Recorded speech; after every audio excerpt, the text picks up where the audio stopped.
Could Palestine defeat American President Joe Biden? Will the war cost Biden his presidency? There is a reason Israel is called the 51st state of the US. It enjoys support from America, and the war has only cemented it further. Since October 7, the day of Hamas's attack, Joe Biden has openly backed Israel. Whether it is military assistance or diplomatic talks, Biden has done it all. When the war broke out, these were his first remarks. Listen in. In this moment of tragedy, I want to say to them and to the world and to terrorists everywhere that the United States stands with Israel. The United States has also enhanced our military force posture in the region to strengthen our deterrence. And we stand ready to move in additional assets as needed to any country, any organization, anyone thinking of taking advantage of this situation. I have one word: don't. Don't. Our hearts may be broken, but our resolve is clear.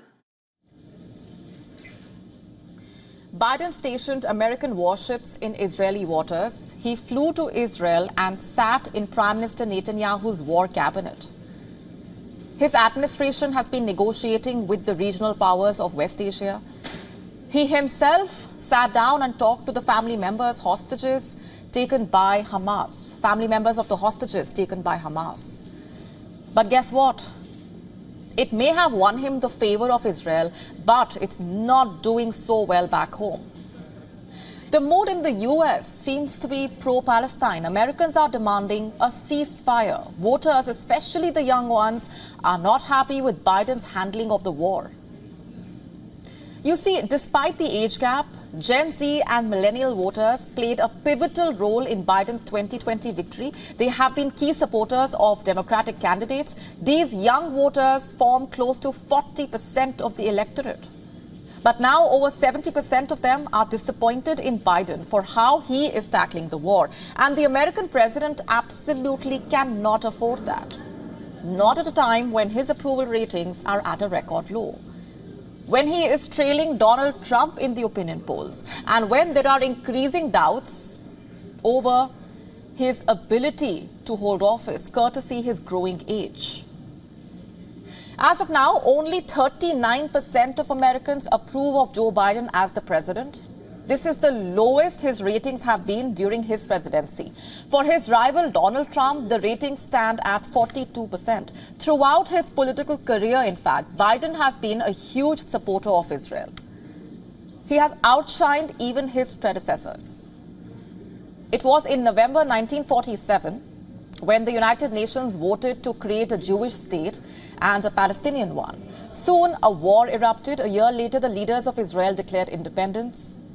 Then President Harry S. Truman recognized the state of Israel, but even he refrained then and afterward from providing military assistance to Israel. He knew better than estranging the Arab states.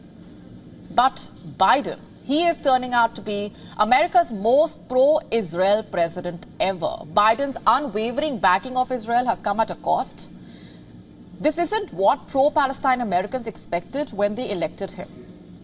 And it's not just the voters. Even US lawmakers, both Democrats and Republicans, are rethinking their stance on the war. In fact, in an Ipsos poll, about 3/4 of Democrats supported the idea of a ceasefire. So did half of the Republicans. And now it seems Biden's tone is also shifting.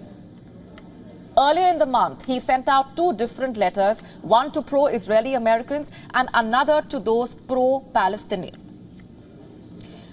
One spoke of Biden's support for Israel against the Palestinian group Hamas. The other mentioned the American administration's efforts to protect civilians in the Gaza Strip. In fact, he also nudged the Israeli Prime Minister Netanyahu for a ceasefire, which is now in action. What else can he do to save his presidency next year? Analysts say he should push Netanyahu further for an extended ceasefire. But will he? And will that be enough? And what if he doesn't do that? Will that cost him his dream to become the president again? WION now available in your country. Download the app now. Get all the updates on the move.